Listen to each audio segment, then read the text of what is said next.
नमस्कार, मैं हूं डॉक्टर शिशिर उपाध्याय। एशियन पब्लिक टीवी पर आपका स्वागत है। एक पूरे देश को झंझोर देने वाली एक बहुत हृदय विदारक घटना हुई हरदा में। अचानक सुबह 11:30 बजे बहुत अच्छा काम चल रहा था, शहर के बीचों बीच एक फटाका फैक्ट्री में धमाके हुए और धमाके 10 किलोमीटर दूर तक भूकंप की तरह देखे गए। और जिस तरीके से उसमें जब विस्फोट हो रहा था, उसके बाद उसमें से ईंट गिट्टे निकलकर लोगों में लगे और कई जगह लाशें बिछ गईं। वहां पर काफी लोग काम कर रहे थे। 60 घर जमींदोज हो गए। उसके घर, उस फैक्ट्री के लगे हुए जो घर थे वो पूरी तरह से ध्वस्त हो गए। ऐसा भी कहा जाता है कि वहां घर घर में बारूद रखा हुआ था, वहां पर ऐसा चल रहा था। और इतना बड़ा हादसा होने के बाद अचानक मध्य प्रदेश के मुख्यमंत्री कैबिनेट की बैठक ले रहे थे, डॉक्टर मोहन यादव। जब उनको ये जानकारी मिलती है और वो सक्रिय होते हैं, उन्होंने अपने मंत्रियों को भेजा। आग कंट्रोल नहीं हो रही थी। आसपास के 7 जिलों की एम्बुलेंस, 150 से ज्यादा एम्बुलेंस वहां पहुंचती हैं और वहां का दृश्य देखकर रूह कांप जाती है। हालांकि मुख्यमंत्री संवेदनशील हैं, उन्होंने प्रयास किया और तत्काल लोगों को राहत देने की बात की। अब वो एक्शन में है। एक्शन उन्होंने ऐसा किया है कि कलेक्टर एसपी को हटा दिया है। लेकिन हम आज इस मुद्दे पर तर्क की बात में हमारे वरिष्ठ चैनल हेड, वरिष्ठ पत्रकार श्री ललित शास्त्री जी के साथ चर्चा करेंगे कि ऐसी घटनाएं क्यों होती है, किसकी लापरवाही मानी जाती है, क्या सिर्फ ट्रांसफर कर देना पर्याप्त होता है या इसके पीछे बहुत बड़ी वजह हो सकती है। आपका बहुत बहुत स्वागत है सर। ये जिस तरह की घटना हुई है, और इसमें एक पैटलाबाद में भी घटना हुई थी 2015 में, जिसमें 90 लोग मारे गए थे और उसमें न्यायिक आयोग बना था और सब बरी हो गए, किसी को सजा नहीं हो पाई। ये जिनका अग्रवाल साहब का, जिनका ये हरदा में गोडाउन है, उनके खिलाफ इसके पहले 3, उन्हीं के फैक्ट्री में 3 हत्या मौत हो गई थी विस्फोट में, और उसमें भी वो जमानत पे घूम रहे थे। तो ये ऐसे क्यों होता है सर, और इस पर क्या कार्रवाई करना चाहिए, आपका क्या तर्क है? देखिए, मैं आज इस कार्यक्रम में बहुत भारी मन से और बहुत दुखी होकर बैठा हूँ। ये जो हरदा में घटना हुई है, यह हृदय विदारक है, ये झकझोर देने वाली है। और सवाल उठता है, क्या ऐसी घटना घटे और उसी पे हम लोग जागें और जागें, कुछ कदम उठाएं और फिर सो जाएं और फिर इंतज़ार करें अगली कोई ऐसी घटना घटने का। जैसे आपने बोला कि पेटलाबाद में, झाबुआ में हुआ था ये ऐसा एक कांड हुआ था बहुत बड़ा, और उसमें भी जांच बैठाई गई और कौन दोषी, किसको क्या सजा मिली पता नहीं, वो परतों में ढक जाता है समय की। आपको बताता हूँ, अभी पिछले वर्ष इटली की पार्लियामेंट ने मुझे निमंत्रण भेजा था कि आप आइए और हमारे मेंबर्स ऑफ पार्लियामेंट को चेंबर ऑफ डिप्यूटीज़ में आप उनको एड्रेस करिए, उन्हें भाषण दीजिए और उन्हें बताइए कि भारत में जहाँ यूनियन कार्बाइड जैसी विभीषिका 1984 में घटती है, तो उससे हमने क्या शिक्षा ग्रहण करी। अब आप सब ये बताइए, अगर मैं जाकर के कहूँ कि हमारे देश में तो सब सो जाते हैं, कोई ध्यान ही नहीं देता, तो क्या देश का क्या चित्र उभरेगा जी। हमने ऐसा नहीं किया। हमने कहा हमने बहुत शिक्षा, हमारे यहाँ एक डिज़ास्टर मैनेजमेंट इंस्टीट्यूट खुल गया है और डिज़ास्टर मैनेजमेंट की दिशा में बहुत काम हो रहा है, हम लोग सजग हैं और हर इवेंचुअलिटी को फेस करने के लिए तैयार हैं। तो जो सवाल उठता है, हर इवेंचुअलिटी को फेस करने के लिए तैयार हैं, यानी विभीषिका हो जाए और उसका हम सामना करने के लिए तैयार हैं। तो पहला सवाल ये उठता है कि विभीषिका क्यों हो। अब जो हुआ, हमारी विधानसभा, मध्य प्रदेश की विधानसभा चल रही है जी, और जैसा आपने मुझे इस कार्यक्रम के पहले बताया था जी, कि वहाँ विपक्ष ने काफ़ी हंगामा किया और विधानसभा की जो कार्रवाई है वो स्थगित भी करनी पड़ी।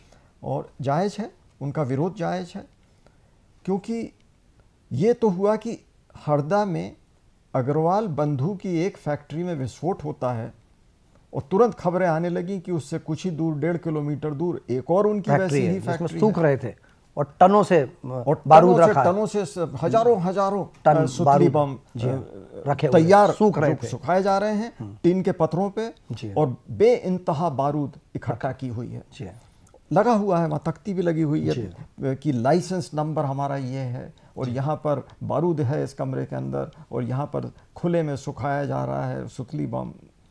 तो ये महीना है फरवरी का जी। ज़्यादातर तो आतिशबाजी दिवाली पे होती है, अक्टूबर में होती है। जी हाँ। तो ये सब इतने तादाद में ये सुतली बम तैयार किए जा रहे हैं, कहाँ खपत हो रही है, कहाँ भेजे जा रहे हैं, और कितनी बारूद इकट्ठा की जा रही है एक छत के नीचे। तो ये जो यूनियन कार्बाइड की मैंने बात की, तो वहाँ सबसे बड़ा सवाल ये उठा था कि आप कितनी मिथाइल आइसोसाइनेट, वो जो जहरीली गैस है, वो आप कितना स्टोर करके एक जगह रख सकते हैं।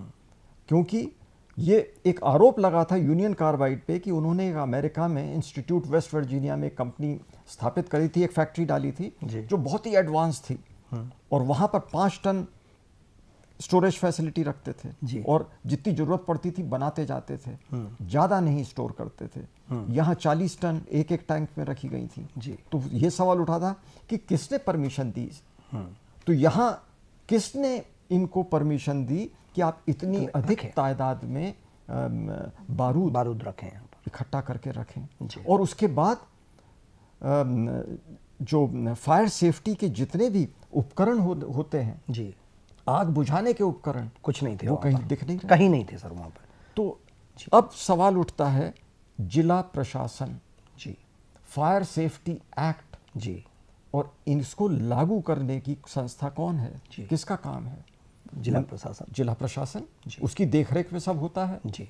और अब कहें ये तो इंडस्ट्री नहीं, ये स्मॉल स्केल इंडस्ट्री चाहे जो भी है जी, तो inspector general of industrial safety ji, वो क्या करते हैं जी, लाइसेंस कैसे दे देते हैं, और लाइसेंस देने पे और रिन्यूअल करने के बीच में क्या इंस्पेक्शन होते हैं, वो कौन लोग हैं जो इंस्पेक्ट कर रहे हैं जी। पर ये मामला ऐसे रफा दफा किया नहीं जा सकता जी। अब तो ये चल पड़ा है, कलेक्टर को हटा दिया, एसपी को हटा दिया, जनता के में मैसेज चला गया कि हम किसी को बख्शेंगे नहीं और कड़ी से कड़ी कार्रवाई करेंगे। तो देखो साहब, हटा दिया, कार्रवाई शुरू हो गई। नहीं, लेकिन सर झाबुआ में तत्कालीन घटना के जो जिम्मेदार लोग थे, चाहे एसडीएम हो, एसडीओपी हो, कलेक्टर हो, एसपी हो, आज सब बड़े बड़े शीर्ष पदों पे हैं, उनका कुछ नहीं हुआ। ये 4 दिन के लिए वल्लभ भवन में आपने वहां से वल्लभ भवन में भेज दिया, लेकिन इन मौतों के लिए किसी की जिम्मेदारी तो तय करना पड़ेगी, क्योंकि आज वो कलेक्टर आज से 5 साल पहले 2020 में 2022 में जब इंस्पेक्शन हुआ और उसको रोक दिया गया, उसके बाद परमिशन किसने दी? वो कमिश्नर, वो कलेक्टर, वो एसपी,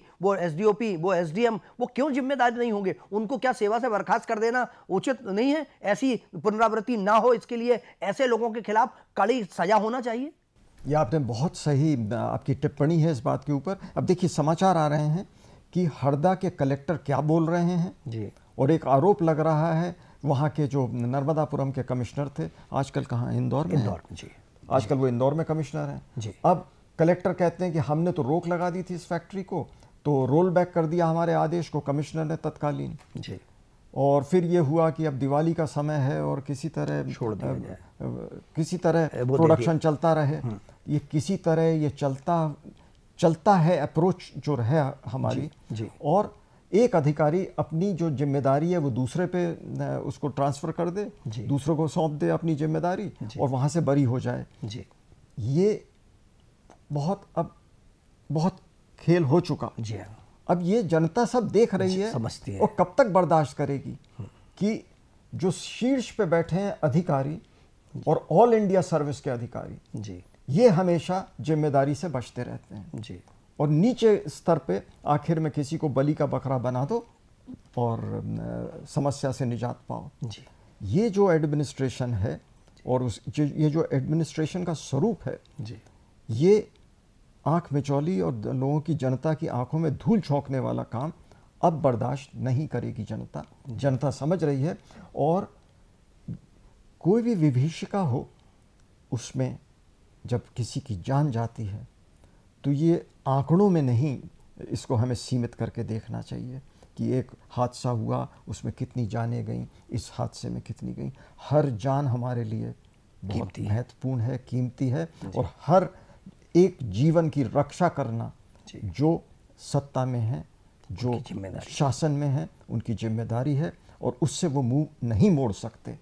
ये मैसेज साफ है, और फिर से मैं ये कहूँगा कि हरदा और बस दोबारा पुनरावृत्ति ना हो। पुनरावृत्ति ना हो। चूंकि मध्य प्रदेश के मुख्यमंत्री डॉक्टर मोहन यादव बहुत संवेदनशील हैं और जिस तरीके से उन्होंने गंभीरता से प्रकरण को लिया, अपने मंत्रियों को भेजा और कलेक्टर एसपी को हटा देना इसका कतई सॉल्यूशन नहीं है।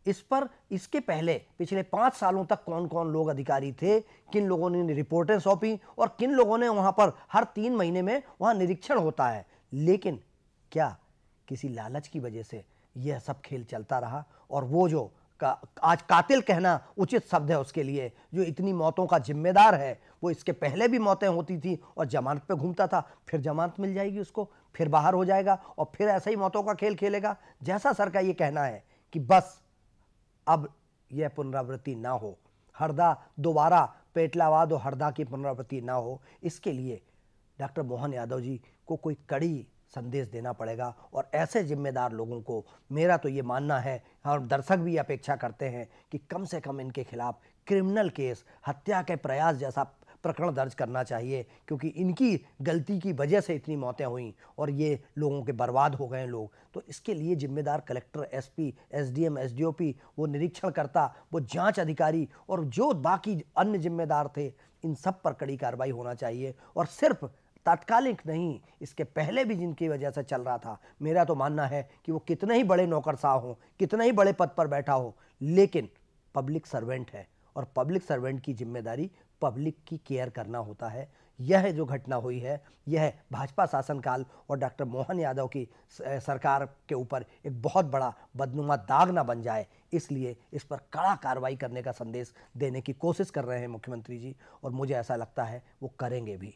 सर के साथ हम बैठे श्री ललित शास्त्री जी के साथ, और जो उनका कहना था, हम फिर एक बार उनके पास चलते हैं कि सर इस मुद्दे पर क्या आपको लगता है कि शासन को और क्या क्या कार्रवाई करना चाहिए?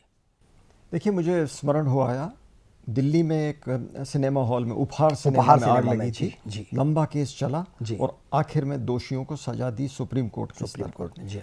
तो मेरा ये कहना है कि इसमें सिर्फ फैक्ट्री के मालिक नहीं, वो हर व्यक्ति जिन्होंने इस फैक्ट्री को चलने में मदद दी, गलत ढंग से दी, और जितने भी इन्फोर्समेंट लॉ के करने थे उनमें उन्होंने कोताही बरती, लाइन लग जानी चाहिए और सबको सजा मिलनी चाहिए। बिल्कुल सीधा संदेश, कड़ा दंड देने के लिए डॉक्टर मोहन यादव तैयार हैं, और मुझे लगता है जैसा श्री ललित शास्त्री जी कह रहे हैं, ऐसी मंशा प्रदेश के मुखिया की भी है, तभी वो स्वयं वहां गए, मंत्रियों को भेजा और कलेक्टर एसपी को हटा दिया है। लेकिन आगे आगे देखते हैं होगा क्या, क्योंकि यह एक ऐसा संदेश जाएगा कि इसके बाद दूसरा कोई हरदा ना बन सके। बने रहिए एशियन पब्लिक टीवी पर। मेरे साथ हमारे चैनल हेड श्री ललित शास्त्री जी जुड़े, आपका बहुत बहुत धन्यवाद। देखते रहिए आप एशियन पब्लिक टीवी। नमस्कार।